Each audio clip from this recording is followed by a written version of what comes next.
Alright guys, had a little snag in the Mosin project. Went to put my bedding pillars in. I drilled them out, and give you a little caution of advice when you do this. Turn your phone off. I had mixed up my epoxy. I was using the Loctite plastic 5-minute epoxy. And I just mixed my epoxy up, and I was trying to take the pillars, and I tried to, here's the one that I had to take out. I kind of just roughed up the edges with a Dremel tool and then rolled it in some epoxy.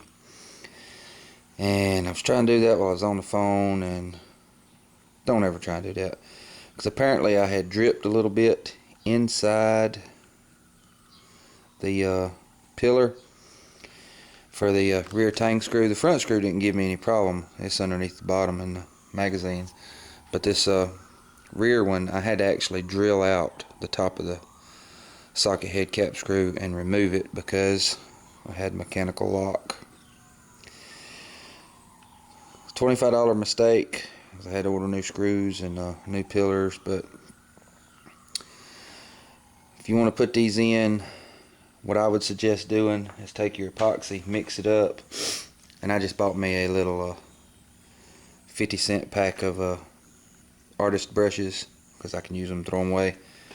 And I just mixed up my epoxy and just took the brush and went around inside the hole a little bit, careful everything. And I did use release agent on all the metal parts. I used the Kiwi natural shoe polish. This was like $4, and nothing against the release agents you can buy, but they're usually about $30 by the time you ship it and everything. $35. So this was a little bit cheaper in my opinion for us people who are on a budget. But if I did my homework right this time, see, I used the neutralizing, the shoe polish, but I didn't put any on the inside. And apparently I got a little drip, I don't know if you can see that or not, inside the pillar, because that screw was locked in there, and it wasn't a standard screw. It was a socket head cap screw. When I put just a little Allen key to take that thing back out, I stripped it out, had to drill it out. So just a word of advice: turn your phone off, do the epoxy, and don't try and do anything else while you're doing it. Maybe you can avoid a $25 mistake. But if I did my homework right, and I'm sorry that I didn't film me doing this, because let me reposition the camera. Sorry that I did not film this, because I didn't want to get into the same mechanical lock position again.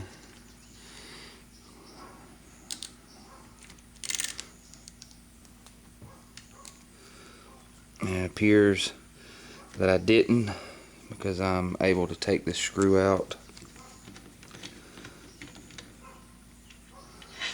And as you can see, I don't know if you can see those threads, I coated the screw all the way down with 2 coats of Kiwi shoe polish, the neutral. And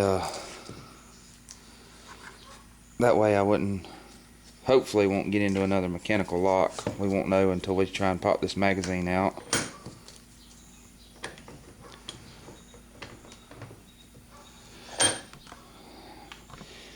Let's take this front one out.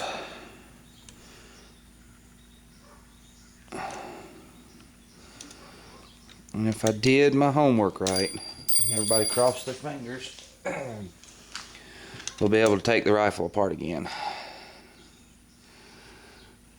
This is another reason why I'm building this Mosin. A lot of people's like, why are you putting the money into a Mosin?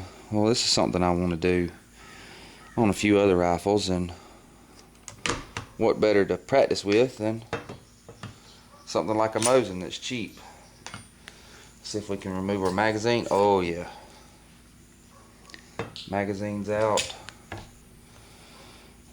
And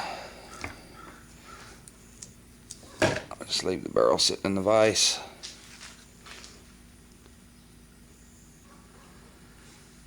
Yeah, now our rear pillar is epoxied into place. The front one did a phenomenal job. I didn't have any problem because I had took out a lot of this area for the recoil lug. And yeah, there's a pretty good gap around it. But I'm not worried about that because we're going to fill in a lot of that with a DevCon plastic steel. That's going to be the next process. I'm going to strip all my interrupter and all my essential hardware out of the receiver, and I'm going to coat all of this again with my gaudy red lipstick. Put it back in the stock one more time, tighten it down, make sure I have all the channel and everything straightened out so I can do my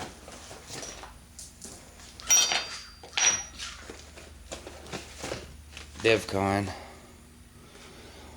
I didn't want to buy a $30 tub. I wanted to buy, I think I got this for like $8 or $9 on Midway. So it's supposed to be enough for one rifle. We'll see. And I'll see if I like it or not, because a lot of people are saying that this is superior to the Acre glass and other things.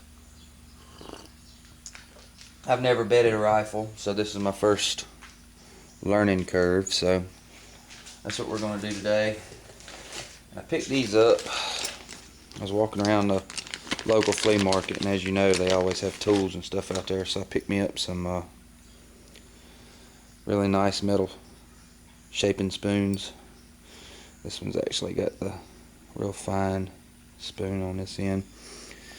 But I think these are going to work out really good when I mix up my DevCon and bed the action. But I got to get to working on the stock. I got another grip, then another gun I'm working on. I need to put a coat of True Oil on, and I'll get out of y'all's hair. That's just where I'm at on it.